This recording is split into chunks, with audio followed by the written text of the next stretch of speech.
Nos encontramos en la sala número 1 para dar inicio a la sesión titulada Medio Ambiente, Tecnología y Resistencias, Desafíos Digitales de la Defensa Ambiental en América Latina.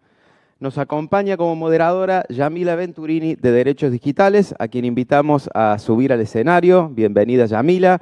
Ella es activista e investigadora con más de 15 años de experiencia en organizaciones de sociedad civil.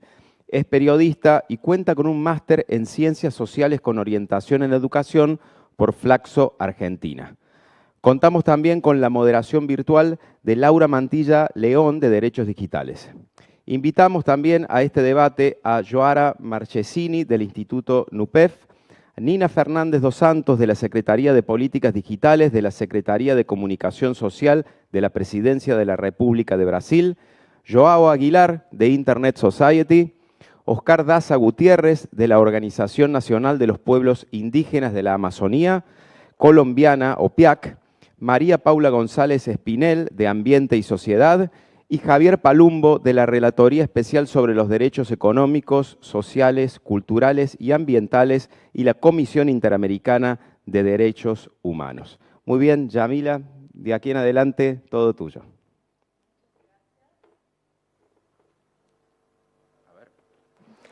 Muchas gracias. Es un gusto moderar esta sesión que está titulada Medio Ambiente, Tecnología y Resistencias, Desafíos Digitales de la Defensa Ambiental en América Latina.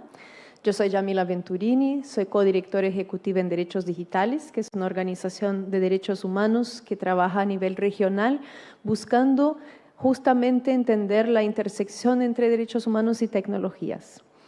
Y en la sesión de hoy, que coorganizamos junto con el Instituto NUPEF, nuestro objetivo es visibilizar el rol de las personas defensoras de medio ambiente para enfrentar la crisis socioambiental y la crisis energética. Vamos a abordar las barreras que se enfrentan en su labor, pero también pensar el rol que pueden tener las tecnologías en potenciarlo y los desafíos para que eso se concretice. Tenemos un grupo muy especial de personas con nosotras al día de hoy, la mayoría se está sumando en línea. Las voy a presentar mientras empezamos el debate. Yo no veo a todas las personas, así que voy a empezar quizás por Nina. No sé si Nina ya está disponible o si está Javier también ya disponible, y si no, yo voy a pasar a la siguiente persona, que sería Oscar.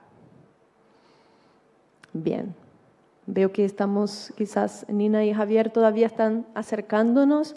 Voy a empezar contigo, Oscar, justamente para traer la perspectiva desde tu actuación. Antes de darte la palabra, quisiera presentarte mejor. Oscar Daza Gutiérrez es secretario general de OPIAC, la Organización Nacional de los Pueblos Indígenas de la Amazonía Colombiana. Oscar es abogado de la Universidad de la Amazonía Indígena del pueblo Corebayú, Clan Tamá, nacido en resguardo indígena Jericó, Cosaya, de la jurisdicción del municipio Solano, Caquetá, Colombia. Ha trabajado en procesos organizativos indígenas desde corta edad, particularmente vinculado con la organización indígena ASINC desde su fundación. Oscar, gracias por sumarte. Quisiera escucharte un poco desde tu experiencia como activista actuando en la defensa del territorio y del medio ambiente. ¿Cuáles son las principales barreras que enfrentan hoy las personas defensoras medioambientales en su labor cotidiana y cómo se cruzan esas dificultades con las nuevas tecnologías de Internet? Así empezamos a entender mejor cómo nos ubicamos en esta conversación.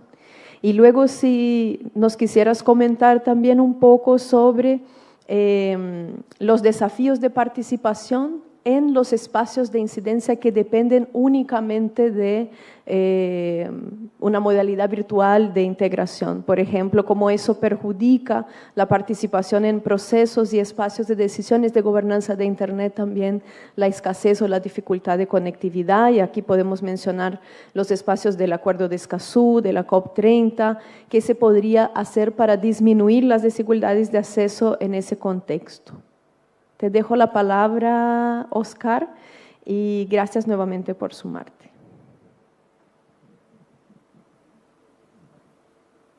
Sí, no, muchas gracias. No sé si se escucha bien la forma que Se estoy escucha dirigiendo. perfecto por acá. Muchas gracias.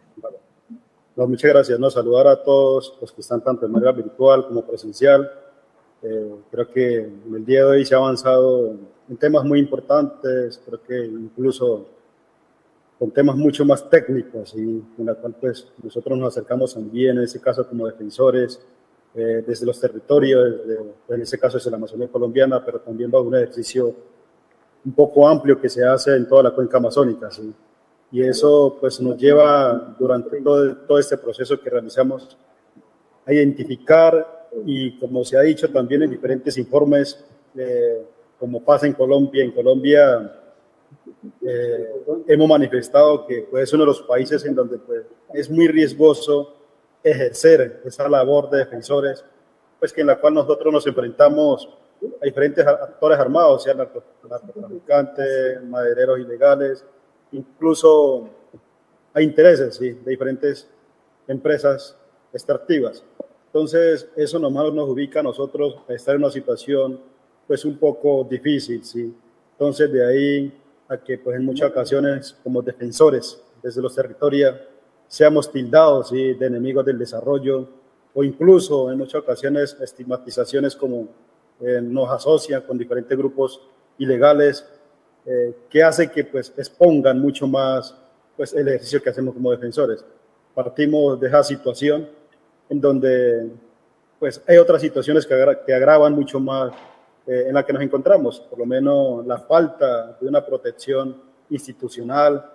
En el caso, por lo menos de Colombia, vemos una débil implementación del Acuerdo de Escazú. Eso pues de alguna manera también conlleva a que se expongan mucho más los defensores, ¿sí?, y reduciendo como tal el acceso a la información ambiental y pues de alguna manera el acceso a la justicia y que pues podamos tener también una participación mucho más fuerte, mucho más consolidada en los diferentes escenarios donde pues lo prevé el mismo Acuerdo de Escazú. Entonces, y además de eso, ¿sí?, cuando nosotros hablamos de la Amazonía colombiana, estamos haciendo referencia en donde pues son zonas muy lejanas, ¿sí?, y que la presencia estatal está muy distante de un poco llegar a impulsar y apoyar ese ejercicio pues, que está haciendo el territorio. Entonces, de ahí esos programas pues, de protección que existen a nivel un poco institucional no llegan en esos territorios. Y todo el tema logístico, como lo mencioné, también implica que, pues, de alguna manera conlleve a que nos encontremos también en unas limitaciones muy grandes. Y de ahí también identificamos, ¿sí?, esas brechas en el tema de la educación, en el tema de la formación. Entonces, carecemos de un tema mucho más técnico, ¿no?, de apoyo mucho más técnico en territorio, que por lo menos el componente jurídico cumple un papel fundamental, ¿sí?, para avanzar en ese ejercicio de defensa de los derechos territoriales, de los derechos ambientales, pues que lo hacemos directamente. Ahorita, si nosotros esto lo relacionamos o como de alguna manera también juega un papel fundamental las nuevas tecnologías y el Internet, ahorita que estamos en la era digital, pues vemos pues que se han desarrollado muchas herramientas digitales que seguramente facilitan como tal el tema del ejercicio como defensores. Por lo menos encontramos herramientas claves como lo es el monitoreo comunitario, ¿sí?,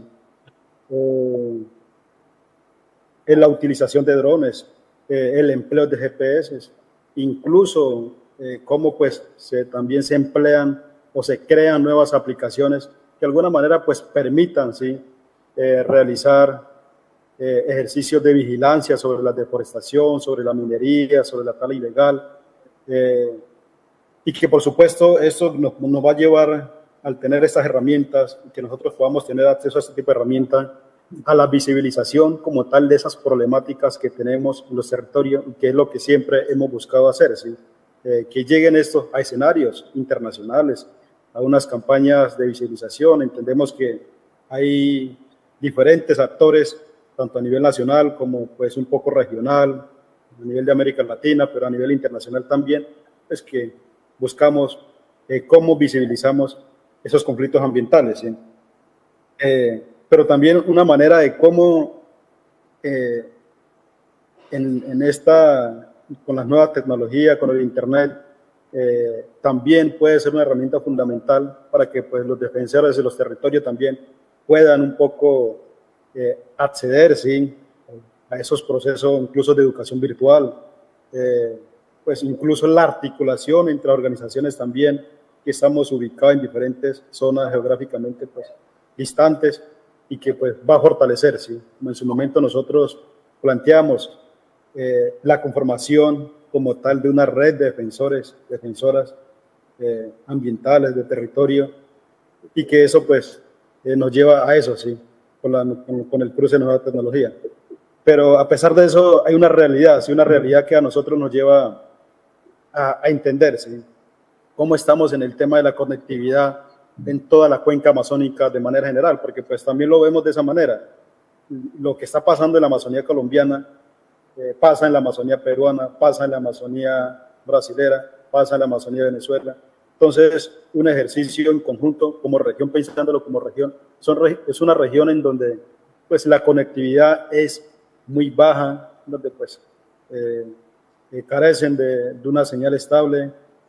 Uno diría que de alguna manera pues se ve un aislamiento digital, ¿sí?, de las comunidades frente pues, a lo que está en los centros urbanos.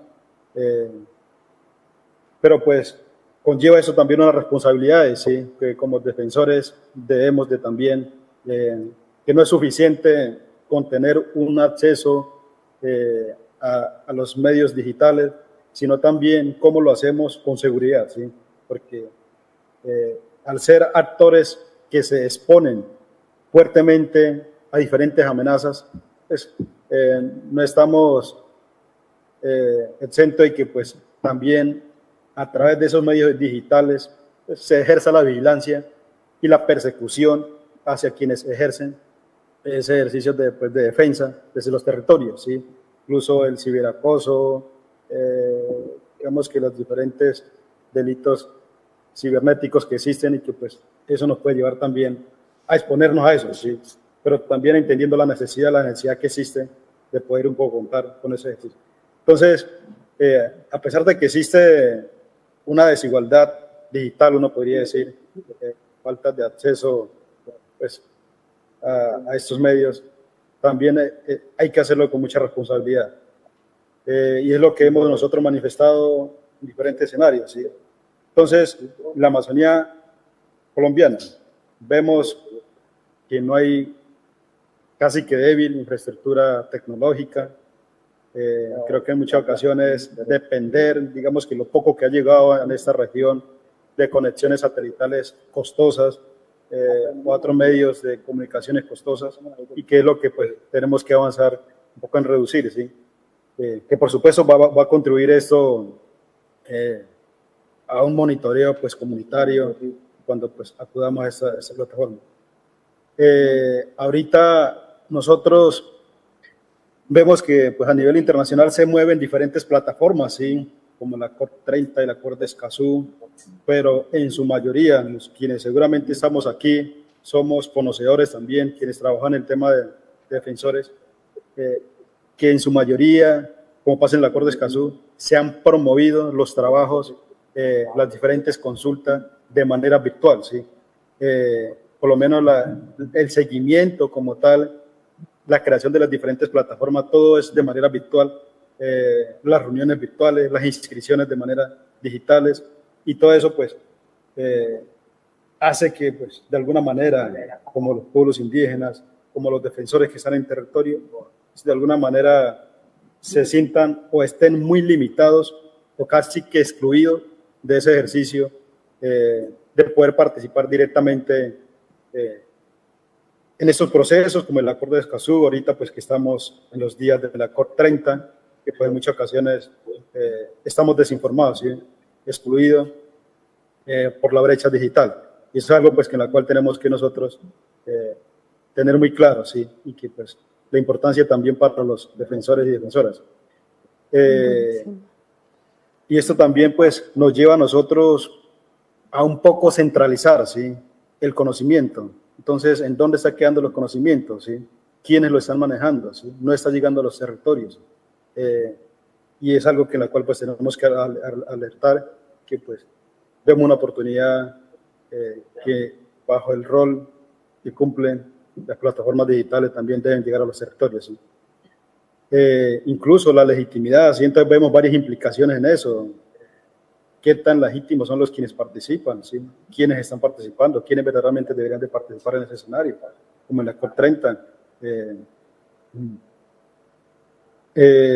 Y pues y en el marco incluso del mismo cambio climático, de aquellos que seguramente de alguna manera han sostenido ese territorio, ¿cómo se le tiene que llegar a impulsar, a apoyar, pues en el marco de esta era digital?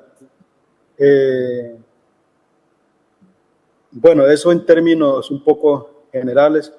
Ahorita, importante un poco también resaltar, ¿sí?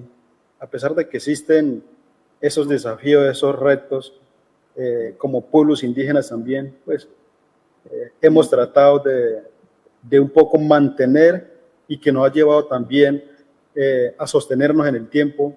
Y son procesos de resistencia, ¿sí? Procesos en donde pues también nos ha llevado a cómo nosotros nos enfrentamos a este cambio de dinámica, a este cambio pues que nos trae pues también la fuerza de los hechos de la vida, de poder nosotros impulsar, ¿sí?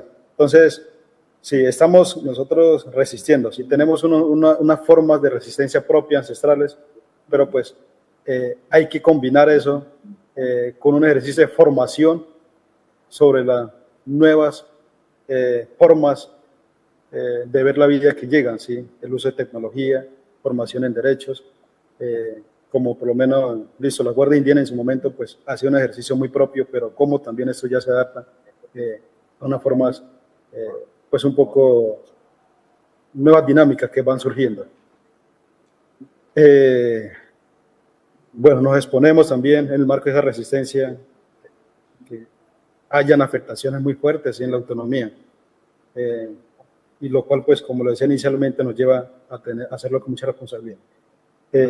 Eso, bueno, mi intervención por el momento, pues bajo la mirada como desde la Amazonía colombiana también y pues en calidad de defensor de esa región. Muchas gracias, Oscar. Gracias por esta intervención inicial. Creo que tu intervención muestra muy bien algunos de los varios desafíos que se enfrentan la defensa medioambiental. Hablaste de la brecha digital, hablaste de difamación y desinformación, hablaste también sobre la vigilancia, pero también nos contabas de manera muy interesante cómo las tecnologías también han potenciado la defensa del territorio desde otra perspectiva, ¿no? Y estas acciones de contravigilancia, digamos, que ustedes vienen desarrollando. Vamos a continuar hablando de varios de estos temas. Yo quisiera ahora pasar la palabra a João Aguiar, que es líder de comunicaciones y conectividad en Internet Society, que está acá conmigo de manera presencial. João Aguiar tiene una maestría en Relaciones Internacionales, donde investigó cómo las redes comunitarias de Internet trabajan con organizaciones internacionales de la sociedad civil. En Internet Society lideró por 2 años el proyecto Conectando a los No Conectados. João, gracias por estar acá. Es un gusto tenerte también en esta conversación. Te quería hacer 2 preguntas. La primera, sabemos que en muchos territorios donde actúan personas defensores del medio ambiente, el acceso significativo a Internet sigue siendo una gran barrera. Escuchamos ahora el testigo de Oscar justamente en esa misma dirección. Tenemos una investigación en derechos digitales que muestra, por ejemplo, que muchas comunidades tienen una exclusión digital estructural, o sea, falta infraestructura, el costo de conectividad es alto, hay un desinterés de los grandes proveedores en invertir justamente en estas zonas. En este contexto, ¿cuál es la importancia del reconocimiento, protección y promoción de las redes comunitarias, en tu opinión? Y también quisiera escuchar sobre ejemplos o experiencias en América Latina donde estas redes han servido como una herramienta para resistir y para proteger defensoras y defensores medioambientales, y gracias desde ya por tu participación. Gracias por la invitación y gracias por la presentación también. Yo trabajo con Internet Society, ¿no? que es una organización global que promueve que Internet sea para todas las personas.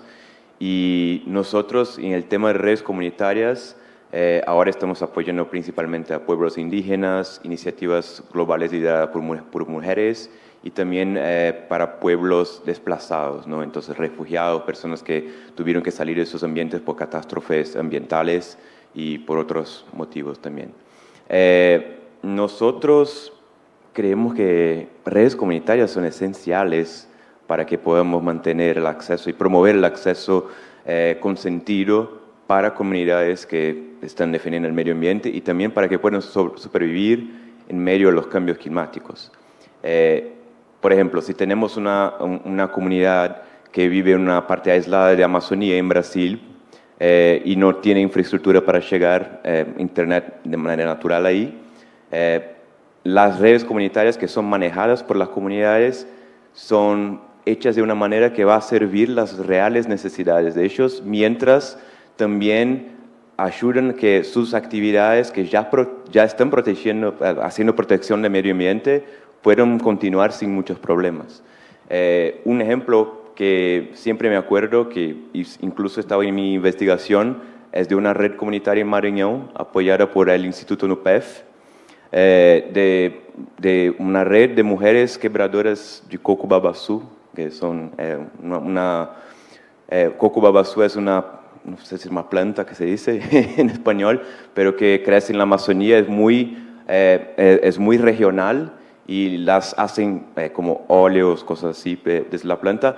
Y la comunidad que trabajaba con eso, primero buscaba conectividad para poder vender y tener una actividad económica sostenible, pero también buscaban conectividad para defenderse de invasiones que pasaban en sus tierras por minerales legales y todo tipo de cosas que pasan en la Amazonía, porque antes de tener conectividad, si pasaba alguna invasión, algún problema, tenían que viajar hacia la ciudad más próxima para hacer como un reporte o para buscar ayuda o para contarle a cualquiera que les podría ayudar en el futuro. Y en ese recogido a veces pasaban problemas también porque hacían como trampas para pegarles, todo eso. Y con conectividad ahora pueden avisarles a las otras comunidades y también las personas que están en la ciudad, llamar por ayuda, avisar si hay alguna cosa rara pasando. Entonces fue una herramienta esencial para que pudieran defender su territorio, mientras también hacían actividades económicas. Eso pasa también de otras maneras en otros pueblos en la región. Entonces apoyamos una red comunitaria de la comunidad indígena en Berá, en Panamá, hace 6 meses más o menos, que estaban viviendo ahí en una parte de Panamá que ahora en los 90 se transformó en parque nacional. Entonces antes las comunidades vivían de la agricultura, pero cuando se transformó el territorio en parque nacional ya no podían plantar y vender sus productos. Entonces empezaron a buscar otros tipos de actividad económica y desde 2002 creo empezaron a hacer como visitas culturales, turísticas a su comunidad, que aún se ubica dentro del Parque Nacional, pero necesitaban hacer como acuerdos con agencias de viaje en Ciudad de Panamá, tener 10 personas entre la comunidad y los turistas o visitantes que iban ahí. Y hace 6 meses ahora pueden hacer contacto directo con personas, tienen como hablar con ellos directamente por internet, entonces cambió también la forma como llevaban sus actividades económicas. Y eso digo porque me gusta decir que las redes comunitarias son muy adaptables porque pueden ayudar a las comunidades de la manera que necesitan.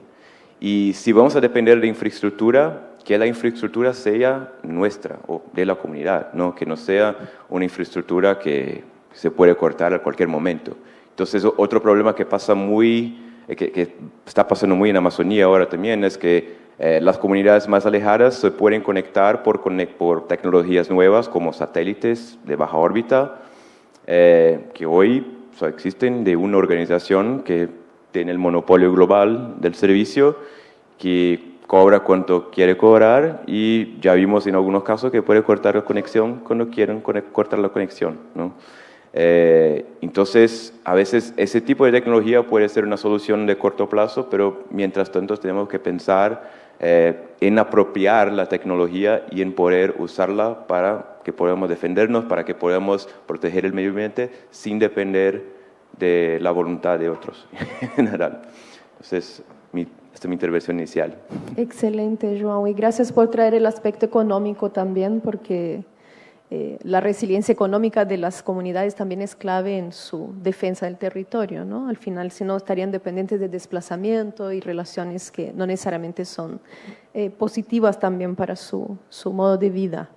Yo quiero continuar esta conversación. Estamos haciendo un poco un panorama de usos y de desafíos del uso de tecnologías. Quería ahora traer la intervención de María Paula González. No sé si está con nosotras en línea. Sí, acá estoy. Ah, muy bien. María Paula González Espinel es coordinadora del programa Alternativas al Desarrollo en Ambiente y Sociedad. Es abogada de la Universidad del Rosario con maestría en Derecho y Política Ambiental de Vermont Law and Graduate School. En Ambiente y Sociedad, su trabajo se ha centrado en el análisis e investigación de los derechos humanos y empresas, el seguimiento a la banca multilateral y la ruta de implementación del Acuerdo de Escazú con enfoque en el artículo 9. Aprovecho de presentar también a mis colegas que se suman a la moderación y a la relatoría de esta sesión que yo olvidé presentar al inicio. Acá estamos con Zeilani Fernández Conceição, que es analista de soporte de tecnologías de información del Instituto NUPEP como relatora, y Laura Mantilla León, analista de políticas públicas en derechos digitales, que se suma como moderadora virtual, y quienes nos estén acompañando también de manera remota pueden mandar sus preguntas y comentarios que las abordaremos al final de la sesión. María Paula, escuchamos de Oscar un poco de los desafíos que enfrentan y él traía una reflexión sobre el derecho a participar significativamente en decisiones relacionadas a su territorio o a proyectos de infraestructura o extractivos que impacten en su territorio, e incluso sobre acuerdos políticos de protección de derechos para sus comunidades, ¿no? Y vemos una paradoja preocupante en la región, que mientras que el Estado muchas veces vigila o controla activistas o comunidades, hay muy poca transparencia sobre sus propias acciones ambientales, ¿no? Entonces, y esta transparencia también es crucial para el derecho a la participación, más allá del acceso a la información. Yo quería preguntarte ¿qué consecuencias tiene esta falta de acceso a la información para las personas defensoras del medio ambiente y para la posibilidad de exigir rendición de cuentas en nuestra región? Y frente a una especie de cierre informativo, vemos en algunos países un cierto apagón de datos. Eso no ha sido exclusivo de algunos países, pero vemos la desaparición de cierta información que se encontraba pública, de esta disponibilidad. ¿Qué estrategias o iniciativas crees que podríamos fortalecer para el acceso público a los datos ambientales, y qué papel pueden tener la sociedad civil, los medios y los marcos como el Acuerdo de Escazú para la transparencia y el control ciudadano? Muchas gracias, María Paula. Muchas gracias, y muchas gracias a todos por la invitación y por estar acá. Es un honor poder conversar junto con los colegas que nos están acompañando en el panel. Siento que, bueno, son dos preguntas bastante amplias que espero poder abordar de la mejor manera. Sin duda, la falta de acceso a la información ambiental en América Latina está debilitando la capacidad de las comunidades y de las personas defensoras del ambiente para realizar un monitoreo a las actividades que se están realizando en nuestros países y que tienen un impacto significativo en el ambiente. Digamos que esta falta de información limita los escenarios de rendición de cuentas, ya que pues, no permite que tengamos la totalidad de la información, y sin duda aumenta la vulnerabilidad frente a las amenazas que sufren las personas que están en territorio, como nos lo decía ahorita Oscar. Todo esto pues es un limitante a la democracia ambiental, y necesariamente para revertir este apagón de datos que estamos conversando hoy es necesario fortalecer los mecanismos de transparencia activa. La implementación y la ratificación del Acuerdo de Escazú es una herramienta necesaria para nuestra región para que estos derechos de acceso sean reconocidos en nuestros territorios, el derecho al acceso a la información, a la participación, a la justicia ambiental. Esto necesariamente se requiere en nuestros territorios para que las comunidades puedan acceder a la información y puedan utilizarla de la mejor manera. Y además, sin duda, potenciar el rol de la sociedad civil y los medios de comunicación, pues son elementos garantes del control ciudadano de las actividades que se estén realizando, como lo dije inicialmente, que tienen un impacto significativo en el medio ambiente. De estos puntos quiero profundizar rápidamente en dos, y es la falta de información genera un mayor riesgo para las personas defensoras del ambiente. La falta de transparencia deslegitima sin duda las denuncias que se realizan y los controles efectuados por estas personas, y genera escenarios mayores de violencia contra esto, ¿sí? Ya sabemos que, por ejemplo, Colombia, desafortunadamente y penosamente, sigue estando en el lugar número 1 en el que asesinan personas defensoras del ambiente, y esto se debe precisamente a la falta de acceso a la información, a la participación y a la participación en la que realmente tenga efecto en las decisiones que se están adoptando. Y en este mismo sentido, los pocos escenarios de participación y de transparencia por parte del sector privado y del mismo Estado imposibilita los escenarios de monitoreo y de rendición de cuentas. Sin datos oficiales de deforestación, de permisos otorgados, de licencias ambientales que estén actualizados y que permitan un seguimiento real, se hace mucho más difícil el camino para las comunidades y para las personas defensoras del ambiente para que puedan exigir mayores y mejores mecanismos de protección, ¿no? En sus territorios. Pero además limita la posibilidad de obtener pruebas que puedan ser utilizadas, por ejemplo, en litigios, en sus propias denuncias o en la participación en consultas públicas. Entonces, todo esto está ligado en la necesidad de asegurarse que estos derechos de acceso a la información y a la participación sean reales en nuestros territorios.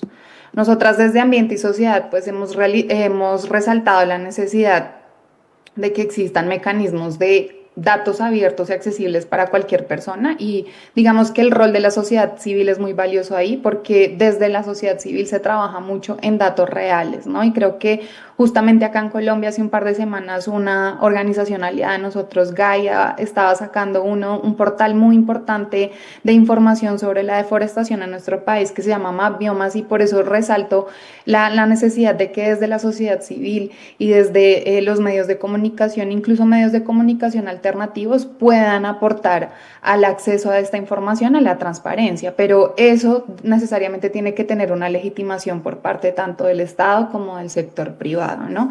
Esto va a permitir que, no sé, factores de tecnología adicionales como tecnología satelital, lo que menciona ahorita Oscar, drones que nos permitan hacer un monitoreo en tiempo real de la calidad del aire, del agua, de la deforestación, pues va a permitir que haya mayor transparencia en el acceso a la información y a la participación. Y finalmente, en cuanto al papel del Acuerdo de Escazú, pues sin duda es demasiado importante en este escenario en el que estamos conversando el día de hoy. El Acuerdo de Escazú es el primer acuerdo regional en el que se hablan sobre factores ambientales y la necesidad de reconocer estos derechos de acceso.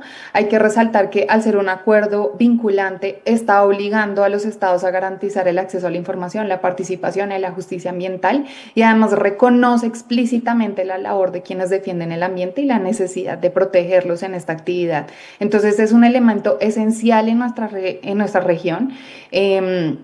Y además, pues permite que haya una cooperación entre los países que estamos en esta región, ¿no? Como que nos lleva a que haya un fortalecimiento de capacidades que sea compartido en nuestra región y que podamos tener estos derechos de acceso. Y ahora mismo que estamos en el camino hacia la COP30 y que no quiero dejarlo a un lado, también hemos resaltado la necesidad de que estas agendas estén de la mano, ¿no? No podemos hablar de cambio climático y de biodiversidad sin pensar en el Acuerdo de Escazú y en cómo acceder a esa información. Entonces, también hemos buscado unir estas agendas, resaltar la necesidad de que unas pueda contribuir a la otra y a la implementación, por ejemplo, del Acuerdo de Escazú en nuestros países. Entonces, no podemos ver estos escenarios excluyentes, sino todo lo contrario, los debemos ver como uno solo.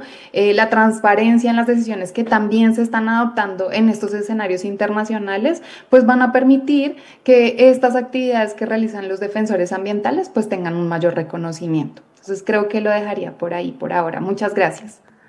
Muchísimas gracias, María Paula. Y hablando de conectar distintos aspectos, me parece que la discusión sobre el acceso a la información, la transparencia activa y la existencia de datos confiables sobre la protección medioambiental o el estado de datos específicos sobre medio ambiente, como comentabas, también son fundamentales para contrarrestar la desinformación sobre la emergencia climática o la crisis ambiental, como nos contaba Oscar, incluso que viene afectando la misma defensa territorial, la misma defensa socioambiental. Y quizás para comentar un poco de eso, teníamos invitada a Nina Santos, que es secretaria adjunta de Políticas Digitales de la Secretaría de Comunicación Social de la Presidencia de la República de Brasil. Nina desafortunadamente no se pudo sumar a la reunión, así que estamos hoy con Renata. No sé, Renata, si ya estás por ahí. Muchas gracias por sumarte a esta conversación, Renata. Quisiera dirigir un poco nuestra atención en continuidad con lo que venimos observando a este aspecto de la desinformación, ¿no? Cómo la desinformación climática afecta a la defensa territorial al poner en cuestión el objeto mismo de defensa por parte de las comunidades, y por otro lado también cómo ciertas campañas de odio y de difamación ocurren en redes, afectando también y poniendo en riesgo a las personas defensoras, sabiendo que este tipo de amenazas no se limita a lo digital, sino que afecta cada vez más el día a día y la labor de estas personas, de sus familias, de sus comunidades. Entonces quería preguntarte, Renata, ¿cómo circula hoy la desinformación ambiental en nuestra región, en particular la que busca justamente desacreditar o silenciar a defensoras ambientales? ¿Y por qué proteger la integridad de la información sobre su trabajo es también una forma de proteger el propio medio ambiente? Y sabemos que el gobierno de Brasil está liderando esfuerzos importantes sobre integridad informativa climática, entonces nos interesa mucho escuchar tu perspectiva sobre eso. Y a la vez también sobre qué acciones concretas pueden desarrollarse para enfrentar este problema en la región, incluso con miras a la COP30 en las próximas semanas. Muchas gracias, Renata.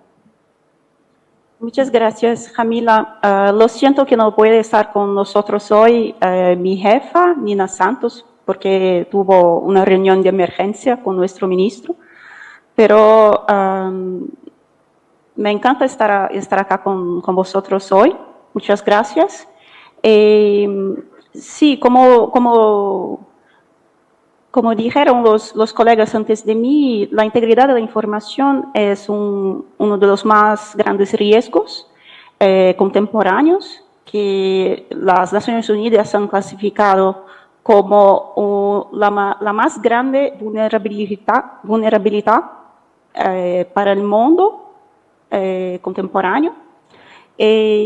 Todos sabemos que no solo la desinformación como el negacionismo climático son dos grandes riesgos que amenazan el enfrentamiento del cambio climático, las acciones climáticas necesarias con urgencia para afrontar ese desafío. Como dije, Jamila, la desinformación no circula solamente en el ambiente digital, pero principalmente en él, en los días de hoy, porque está tan difuso en Brasil, por ejemplo.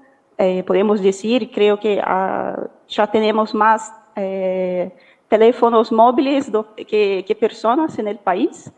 La forma en la cual se estructura lo ambiente digital permite que la desinformación circule mucho más libremente y se multiplique de una forma muchas veces poco controlada, porque está basada en los principios de la economía de la atención que rigen la economía digital hoy. Entonces, como el objetivo es mantener la atención de las personas lo más posible en esas plataformas, en esos aplicativos, en esos sitios web. Entonces, eso crea estímulos para que se multipliquen, se transporten más fácilmente las informaciones que más interesan o más capturan la atención de las personas, que no son necesariamente las informaciones correctas, las informaciones precisas. Por lo tanto, son informaciones que perjudican la integridad de la información climática. Por consecuencia, perjudican también la democracia misma, porque una vez que no se puede garantir a los ciudadanos los datos precisos para formar sus opiniones, garantir cómo elegir a los ciudadanos y a los gobiernos las mejores políticas, las mejores decisiones, eso está creando un problema para la democracia misma. Entonces, por eso Brasil ha apoyado la creación de la Iniciativa Global para la Integridad de la Información sobre el Cambio Climático, eso en 2024, en noviembre, junto a las Naciones Unidas y junto a la UNESCO. Hoy esa iniciativa global ya tiene más de 10 países. Junto a Brasil hay también otros países de la región como Chile, Uruguay. Aparte de esos, también Bélgica, Chile, Bélgica, Dinamarca, Francia, Marruecos, España, Finlandia, Suecia, Reino Unido son parte de esa iniciativa. ¿Por qué pensamos que es importante esa iniciativa? Porque como todos han afirmado acá, la desinformación es un grande riesgo para nuestras sociedades, nuestras comunidades, y se debe afrontar con una coordinación en diversos niveles. En el nivel internacional, en el nivel nacional, en el nivel de las comunidades también. La iniciativa global está haciendo eso de formas diversas. Por ejemplo, todavía hay poco conocimiento científico en relación a la desinformación sobre el cambiamiento climático, entonces, sobre todo en el sur global. Entonces, una de las cosas que la iniciativa está haciendo es promover, por intermedio de un fondo global, el apoyo a iniciativas de todo el mundo para que puedan desarrollar actividades para promoción de la integridad de la información sobre el clima, por ejemplo, el periodismo investigativo ambiental, la pesquisa y la promoción de fortalecimiento de instituciones que trabajan con ese tema. Otra cosa que la iniciativa global está haciendo es probar a identificar y comunicar las diversas acciones que ya están en curso en países diversos. Eso lo hicimos por una llamada a la acción en el contexto de la preparación de la COP30. Publicamos esa llamada y tuvimos respuestas de más de 35 países que se publicaron después como buenas prácticas, como ejemplos de qué se está organizando, qué se está haciendo ya en ese momento en diversos puntos del mundo. Otra cosa que estamos haciendo también es probar a implementar esa agenda de la integridad de la información sobre el cambio climático en Brasil. Y lo estamos haciendo en dos vertientes, por así decir. una vertiente que es del gobierno y se materializa en el comité, en un comité de diversos ministerios del gobierno de Brasil involucrados en ese tema. La otra parte de ese esfuerzo es que hemos apoyado la creación de una red de la sociedad civil con academia y con organizaciones no gubernamentales que están involucradas en la promoción de esta agenda. Y tenemos entre ellas más de 130 organizaciones que trabajan, por ejemplo, con periodismo en la región amazónica, con la protección del medio ambiente, con la promoción de la protección de los periodistas y muchas otras actividades que están involucradas en la promoción de eso que llamamos un ambiente de información sostenible y que puede llevar a la producción y la promoción más alargada de la información íntegra. Entonces, específicamente respecto a los periodistas, consideramos que la protección de las personas que investigan y que defienden los derechos ambientales, los derechos de las comunidades en los bosques, en los ambientes naturales diversos, es fundamental. Lamentablemente, según los datos de la UNESCO, la región de Latinoamérica es una región mucho violenta contra aquellos que defienden y que investigan como periodistas crímenes ambientales. Es una de las regiones más violentas después de aquellas que están en guerra. Entonces, consideramos que la protección de los periodistas y también encontrar formas de mantener el periodismo más sostenible y no solo concentrado en grandes periódicos o en grandes plataformas, es una cuestión fundamental también para apoyar la integridad de la información sobre clima. Gracias. Gracias, Renata. Derechos Digitales es miembro de la red que mencionaba Renata y justamente uno de los puntos que nos parece súper importante, sumado a lo que comentabas, es cómo la misma defensa de defensoras y defensores de derechos humanos también contribuye a la promoción y protección de la información íntegra. Y yo quería pasar la palabra a Joara de Instituto NUPEF, la voy a presentar ahorita. Y con el Instituto NUPEF venimos justamente trabajando en una red global llamada Red de Resiliencia Digital, donde entre muchas acciones también pensamos en estrategias y herramientas para la defensa de derechos y para promover la seguridad digital. Así que es un gusto compartir este espacio más con el Instituto NUPEF.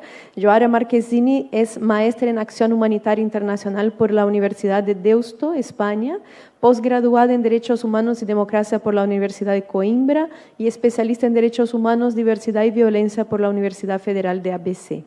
Lleva más de 10 años trabajando en temas de transparencia y acceso a la información, participando en reuniones de negociación del Acuerdo de Escazú desde 2013. Actualmente es una de las 6 representantes electas del público en el Acuerdo de Escazú. Y yo ahora quería preguntarte, con base en la experiencia del Instituto NUPEF, en particular junto a comunidades que trabajan en la defensa del territorio contra distintas formas de extractivismo, si nos podrías comentar un poco sobre cómo se relaciona la defensa de esos territorios con el uso de las tecnologías. Escuchamos un poco anteriormente de Óscar también su experiencia, pero quisiera escuchar también desde Brasil cómo observan esta relación y en particular qué aprendizajes o caminos crees que deberíamos fortalecer colectivamente para proteger a quienes defienden el medio ambiente y garantizar justicia climática en América Latina, y en particular si ves oportunidades en el ámbito del Acuerdo de Escazú en esa dirección. Muchas gracias, Joara. Hola Jamila, ¿qué tal? Hola a todos y todas, un gusto. Yo tengo una presentación, ojalá consiga ponerla aquí. Si no, por favor, avisarme de que no va. A ver, compartir. A ver. Y presentación de slides. ¿La ven? No, ¿no? Creo que ahora sí. Vemos toda tu pantalla. Si quieres poner en a modo ver, y presentación. ahora sí. Sí, perfecto. La vemos. Bien, a ver si funciona. Bueno, estamos aquí. Yo soy del Instituto NUPEF. Muy rápidamente traigo qué es el Instituto NUPEF, porque igual algunas personas no lo conocen. Entonces, el Instituto NUPEF trabaja en la intersección entre tecnología y justicia climática. Mi slide está en portugués intencionalmente. Yo creo que es importante defender el portuñol, pero también dar a una mayor integración entre los dos idiomas. Como estaba diciendo, trabajamos entonces con la conectividad, entendiendo que la conectividad tiene un rol fundamental en la protección de los territorios, pero también trabajamos con infraestructura, porque sabemos que tener autonomía e independencia en la infraestructura es un papel que nos permite incluso ampliar la defensa de las comunidades y la defensa territorial. Aquí, entonces, actuamos con esas 3 eslogans que llamamos, ¿no? Entendemos que la infraestructura trae sustentabilidad y para eso trabajamos con las infraestructuras autónomas, resilientes y seguras y con espacios para que las organizaciones puedan trabajar de forma a que sus datos estén protegidos y almacenados con el máximo de calidad que podemos. También creemos que los territorios así estarían más resistentes. Creemos que estamos de alguna manera contribuyendo y trabajamos de mano en los territorios a los que actuamos. Y por último, que el conocimiento de alguna manera es lo que trae la transformación y por eso actuamos en la investigación y hay investigación incluso práctica de las nuevas tecnologías porque sabemos que no se puede promover algo que no has experimentado, ¿no? Para incluso saber de lo que estás hablando y poder hacer recomendaciones. Aquí traigo algunos de nuestros proyectos, incluso hemos hablado un poco de las redes comunitarias e invitaría a que cuando tengáis un poquito más de tiempo podemos saber, porque cada red comunitaria tiene su propia forma de funcionamiento, las decisiones siempre son de la comunidad, entonces es muy importante tener en cuenta que redes comunitarias no es una cosa única, sino más bien toda la diversidad que confluye cuando hablamos de una red. Y hablando específicamente de lo que me preguntó Yamila, veo y por la experiencia de NUPEF y por la experiencia con el Acuerdo de Escazú que hay casi un modus operandi. Hay poquísima información oficial, por ejemplo, de una obra de infraestructura, ya sea una obra de infraestructura de una hidroeléctrica, de un parque eólico. Los estudios de impacto ambiental en general no llegan y cuando llegan son informaciones muy técnicas en las que la comunidad no tiene tiempo hábil para leer, incluso a tiempo de participar. Hablábamos de desinformación y ese igual es el gran tema porque es algo con propósito, no es algo desintencionado. La gente desinforma porque una comunidad que no conoce o que tiene una gran circulación de fake news es mucho más fácil de manipular, ¿no? Es más fácil manipular la opinión pública cuando hay desconocimiento. Vemos también los desafíos porque no hay consultas previas y la capacidad de la comunidad de influir en las decisiones, ¿no? En general, las consultas se hacen cuando ya están todo por decidido y poco se puede hacer. Y aquí, hablando, por ejemplo, y he traído 2 ejemplos, pero en el QR Code podéis ver un video que hicimos sobre acceso a información y justicia climática, en que las personas hablan por sí solas de la falta de información. Hay no sé si sabéis, pero Brasil es un gran potencial en la construcción de energía eólica y, por ejemplo, un estudio de caso que hemos hecho sobre el Parque Lagoa dos Ventos, que es un gran emprendimiento en el estado de Piauí. Si pegas este nombre y lo pones en la página oficial del gobierno de energía, no sale nada.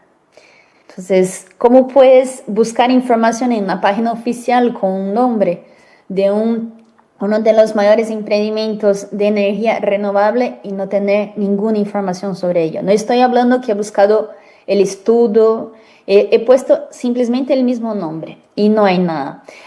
También hemos hablado, y aquí con el video podéis ver Carol Puyanmama, que es una persona, una defensora indígena del Acre, que habla del mercado de carbono, como las personas que muchas veces acaban por participar y son consultadas, pero que de verdad no saben a lo que están participando o no saben a qué están de alguna manera permitiendo, ¿no? Hay un gran desconocimiento, pero porque hay un gran valor en el mercado de carbono, y quienes están de alguna manera recibiendo recursos sobre eso no necesariamente son las personas que están apoyando a proteger el medio ambiente. Pero no hablamos solo de desafíos, pero también de oportunidades. El acceso a la Internet puede ser clave para que la comunidad apoye en su organización, para tener acceso a servicios y a derechos básicos como derecho a la salud, derecho a auxilios, y todo eso pasa por el acceso a la Internet. Pero no se puede resumir el acceso a la Internet a un acceso a un teléfono móvil. Y eso hablamos mucho en la website de Territorios Resilientes, y con eso paso al siguiente slide para que tengáis el QR code de la webserie, ¿no? De cómo el acceso a la Internet y las tecnologías lo que trae es una oportunidad para que las propias comunidades amplifiquen su voz. Ellas tienen voz, no estamos aquí para dar voz a nadie, ese es un error narrativo y de acción, pero sí para apoyar a esas comunidades para que cuando hablen se escuchen más, mejor y de forma segura. Y con eso hemos aprendido mucho. Primero, hemos aprendido que el tiempo de las comunidades y de los territorios es otro. Muchas veces los proyectos de las ONGs tienen un cronograma muy delimitado, pero el tiempo de consulta de las comunidades cada uno tiene el suyo y hay que respetarlo, y eso igual es uno de los mayores aprendizajes que tenemos dentro del Instituto NUPEF. También la relación entre el online y el offline, ¿no? Muchas veces igual la amenaza es en el propio territorio con una persona que esté ahí explotando madera o incluso invadiendo el territorio, pero si no se hace de forma segura, el uso del acceso a Internet incluso puede perjudicar en la protección de los datos o incluso la difusión de una localización. Entonces, esa relación entre el online y el offline con una protección holística es muy importante. Otro tema que hablamos bastante en nuestras experiencias es que la búsqueda por nuevas energías o nuevas fuentes renovables no puede ser en los formatos antiguos, ¿no? O sea, sin transparencia, sin consulta y sin información para las comunidades. Eso no es desarrollo sostenible, eso no es a lo que buscamos cuando hablamos en la COP30 y cuando hablamos de justicia climática. Y por último, que Oscar y las personas que me han antecedido ya han hablado muy bien de la brecha digital. No se puede de alguna manera presumir que el hecho de que esté en la Internet es suficiente para que la gente se informe o para que la gente participe, porque hay dificultades de lenguaje, hay dificultades de acceso a la información, y eso tiene un rol importante, una carga para la participación de las comunidades que no pueden quedarse a las comunidades. Y eso es lo que estamos intentando trabajar mucho en el Acuerdo de Escazú, con mucha dificultad, hay que decirlo, porque las consultas públicas, todo el proceso de construcción de una toma de decisión, como puede ser de un acuerdo, como el Acuerdo de Escazú o como la COP de cambio climático, es muy elitista. Es muy difícil de entender, incluso para quienes estamos dedicados casi 100% del tiempo para eso y tenemos privilegios como puedo ser yo. Imagínate para una persona que además de defender su territorio, además de trabajar, está intentando proteger su vida y participar de esos procesos. Entonces, el cambio lo tenemos que hacer nosotros, hacer con que sea más fácil la participación y utilizar los medios de tecnología a favor de la justicia climática, a favor de la participación amplia de las personas. Pero quiero encerrar conmemorando y celebrando el Plano de Acción Regional de Defensores y Defensoras del Acuerdo de Escazú, que sí considera la brecha digital como uno de los desafíos para el acceso a la información y difusión de conocimiento. Y aquí termino dejando el contacto mío del Instituto NUPEF en nuestra página, por si alguien tiene alguna duda, estamos a la disposición. Muchísimas gracias, Yamila. Gracias a ti, Joara, por la presentación y compartir todo lo que vienen trabajando y vienen aprendiendo también a partir de este trabajo. Es muy valioso mientras pensamos caminos lo que traen. Y para cerrar esta ronda, antes de abrir a una ronda de preguntas, quisiera invitar a Javier Palumolantes. Javier es relator especial sobre los derechos económicos, sociales, culturales y ambientales de la Comisión Interamericana de Derechos Humanos. Es abogado con el título de doctor en Derecho y Ciencias Sociales de la Universidad de la República en Uruguay y posee un doctorado en Derechos Humanos de la Universidad Nacional de Lanús en Argentina. Javier, muchas gracias por participar en esta conversación también.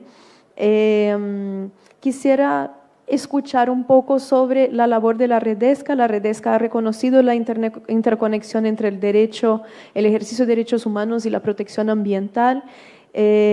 Quisiera escucharte un poco sobre cómo han enfrentado la situación regional en materia de defensa del medio ambiente y el territorio, cómo se puede apoyar la labor de la relatoría, las organizaciones que están acá presentes, los distintos actores que están acá presentes en esta conversación, y también, en particular, qué medidas concretas tienen que tomar los estados para garantizar un entorno físico, digital, seguro y propicio para las personas y grupos defensores del medio ambiente, aprovechando también todo lo que escuchamos sobre los desafíos que enfrentan las defensoras y defensores del territorio y del medio ambiente en la región. Si nos puedes contar un poquito. Muchas gracias, Javier. Sí, muchas gracias. ¿Me escuchan? Sí, escuchamos perfectamente. Excelente. Bueno, muchísimas gracias a Derechos Digitales por la invitación y agradezco mucho también a todas las personas que han hablado en estos últimos minutos. Súper interesante. He tomado nota de muchos de los trabajos que están realizando en el terreno y que me resultaron especialmente relevantes. La Relatoría Especial sobre Derechos Económicos, Sociales, Culturales y Ambientales es una de las dos relatorías especiales que tiene la Comisión Interamericana de Derechos Humanos. Tiene una relatoría sobre libertad de expresión y esta que se llama Redesca, que aborda los DESCA. Forma parte del Sistema Interamericano de Protección de los Derechos Humanos, que, como saben, está basado, estructurado en torno a algunos instrumentos fundamentales como la Declaración Americana y la Convención Americana de Derechos Humanos, y también tenemos el Protocolo de San Salvador como instrumento específico sobre temas de derechos económicos, sociales, culturales y ambientales. Lo quería ubicar sobre todo para poder introducir algunas herramientas que creo que son muy útiles para tener en consideración, sobre todo desde una perspectiva que nosotros insistimos mucho en desarrollar con nuestra propia acción institucional, que tiene relación con el uso coordinado de las distintas herramientas e instrumentos de derechos humanos para la protección ambiental y también específicamente para la protección de las personas defensoras del derecho al ambiente sano, los territorios y los recursos naturales. Por ejemplo, se ha hecho mucha referencia al Acuerdo de Escazú. El Acuerdo de Escazú es reconocido tanto por la Comisión Interamericana de Derechos Humanos, la Redesca y la Corte Interamericana de Derechos Humanos como un instrumento que se aplica dentro del Corpus Juris interamericano. El Acuerdo de Escazú no es un instrumento interamericano en forma estricta, es un instrumento regional de Naciones Unidas, pero forma parte del corpus de normativa que se aplica por parte de los órganos del Sistema Interamericano de Derechos Humanos.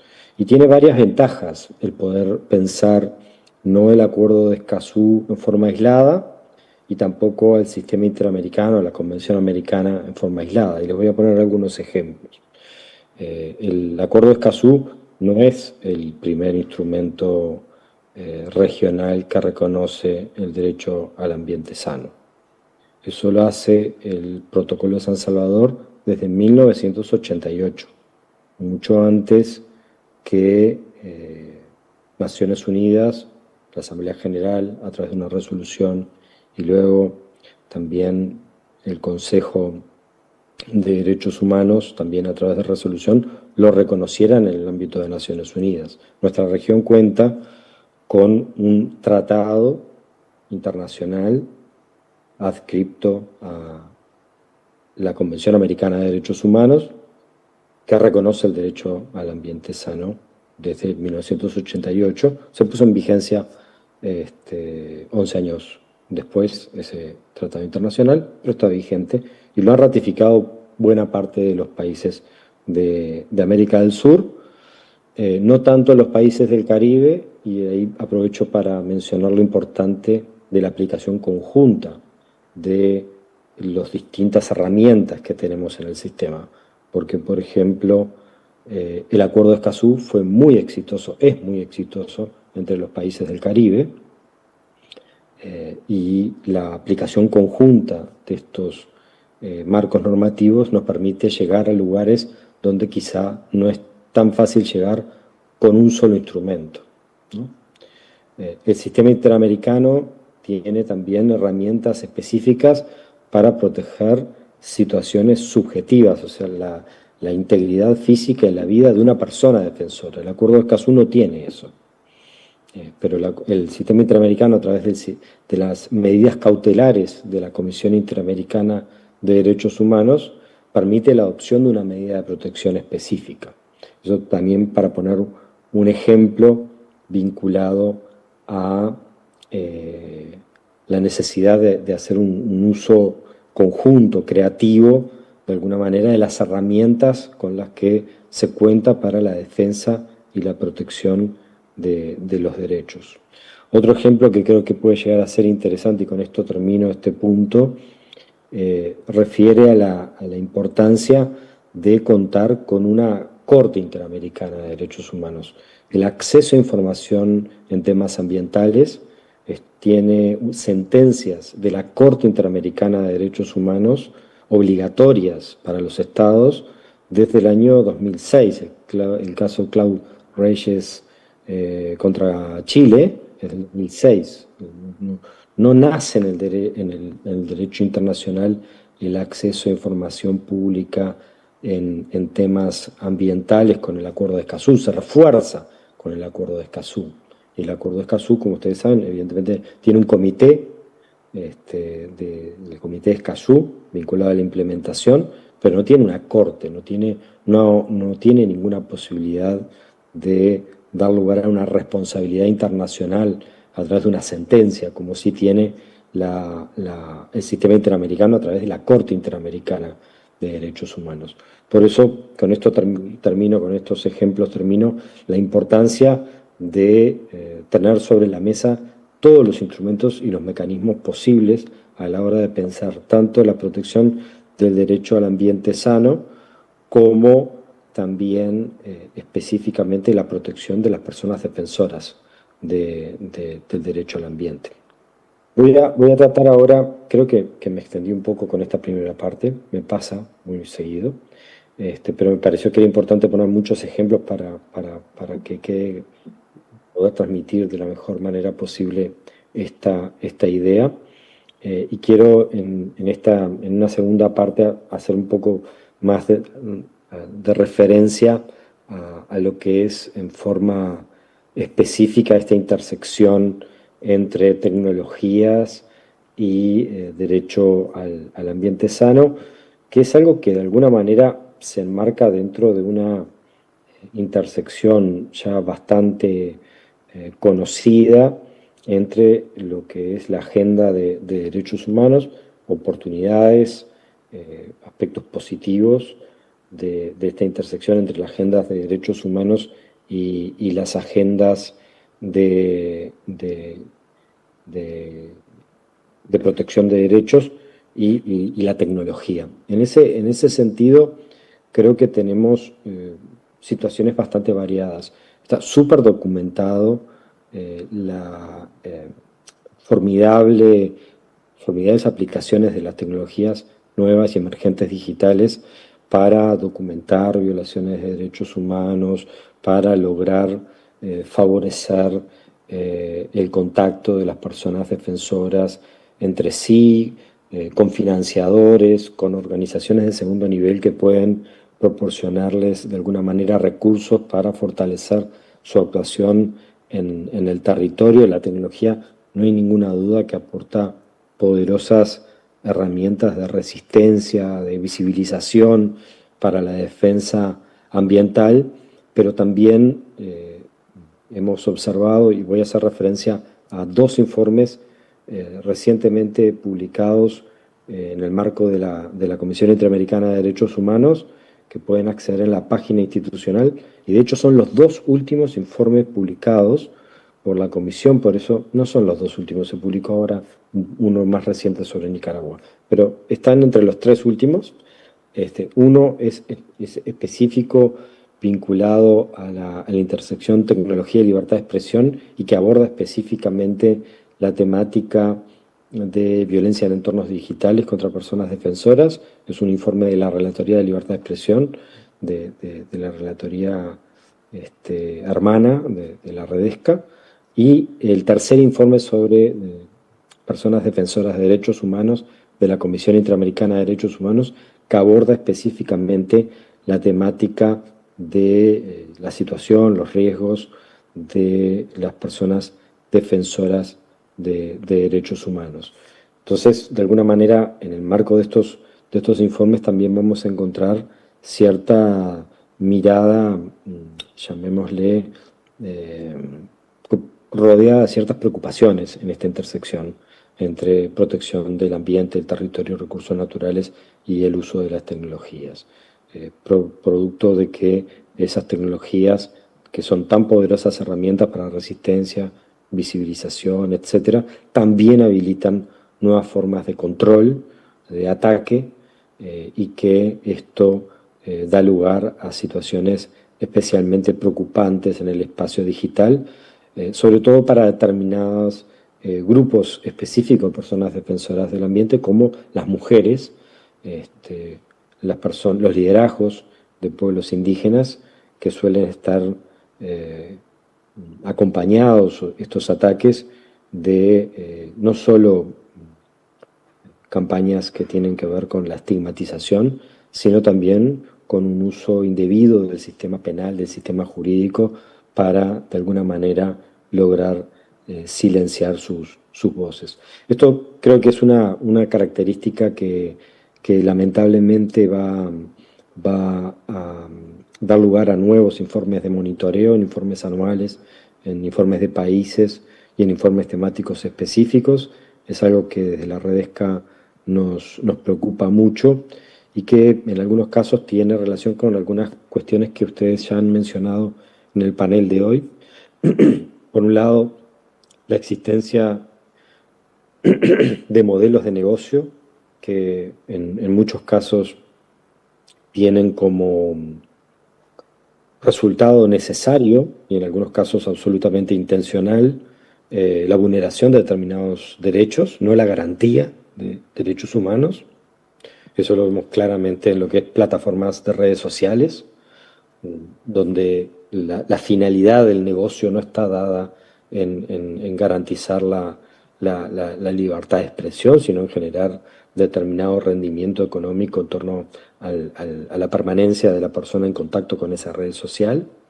Pero también hay que tener en cuenta determinadas racionalidades políticas y determinadas tecnologías que están detrás de estos desarrollos emergentes y nuevos de tecnologías digitales. En muchos casos se trata de tecnologías que han sido pensadas con racionalidades de tipo militar o que han sido pensadas necesariamente con racionalidades vinculadas a lógicas de persecución, de identificación, de policiamiento, y esto no puede dar lugar a otra cosa que posturas de alguna manera crítica a los efectos de lograr cierta debida diligencia en temas de derechos humanos por parte de las empresas que se encuentran desarrollando este tipo de tecnologías. Lo que quiero decir en forma muy concreta y para cerrar mi intervención es que más allá de que pueden existir usos positivos o usos negativos desde la perspectiva de la defensa del ambiente y la defensa de las personas defensoras de derechos ambientales, territorios y recursos naturales, en muchos casos estamos hablando de herramientas que no han sido diseñadas específicamente para garantizar derechos, sino que existe una cierta racionalidad de esas tecnologías que da lugar a estos resultados especialmente negativos, lo que nos lleva necesariamente a abandonar cualquier idea de neutralidad de estas tecnologías y abandonar esta idea de que las tecnologías no son ni buenas ni malas, depende de cómo se usen. Bueno, hay tecnologías que han sido diseñadas específicamente con determinadas finalidades y a veces no han sido diseñadas con una finalidad de garantizar los derechos humanos, sino para desarrollar prácticas que implican de alguna manera algún grado de vulneración. Muchísimas gracias por la intervención, por dejarme esta intervención, y quedo súper abierto a cualquier intercambio y bueno, les agradezco muchísimo por las intervenciones, tomé muchas notas, quedé muy contento de escucharles. Muchas gracias, Javier. Un gusto también escucharte y seguir pensando cómo podemos desde las distintas organizaciones y activistas que acá nos sumamos fortalecer el trabajo de la relatoría, que parece aún más importante vinculado a la Relatoría de Libertad de Expresión, un trabajo también con mucha potencialidad de colaboración y conjunto. Quisiera agradecer nuevamente a todas nuestras panelistas. Desafortunadamente no vamos a tener tiempo para preguntas en esta ocasión, pero creo que queda más que evidenciada la importancia de traer estos temas a la discusión y pensar de una manera coordinada, combinada y en colaboración cómo podemos potenciar el uso de tecnologías para la defensa de derechos y no el contrario, así como también disputar los espacios de poder sobre desarrollo de tecnologías para que estas tecnologías puedan beneficiar la defensa de derechos, la defensa de territorios en los distintos ámbitos. Continuamos con esta conversación en la próxima sesión principal, espero, así que seguiremos con oportunidades de conversar y qué bueno poder tener este espacio también dentro de la CAIGEF, pensando ahora como miembro del comité de programa la posibilidad de traer temas medioambientales a la discusión central y esperamos que en los próximos eventos también podamos seguir trazando relaciones entre estas distintas luchas, estas distintas potencialidades, porque es muy importante articular nuestro trabajo actualmente. Así que muchísimas gracias, gracias especiales a mis colegas Laura, que también tuvo un rol crucial en la formulación de esa propuesta de sesión, y también a Zeilani por el aporte desde la relatoría. Les dejo un abrazo a todas que se suman de manera en línea. Muchas gracias por todos tus aportes. Yoara, no sé si te gustaría hacer alguna intervención final. Y si no, bueno, que estén muy bien y muchas gracias a ustedes. Tenemos un break y luego volvemos con la última sesión principal del día.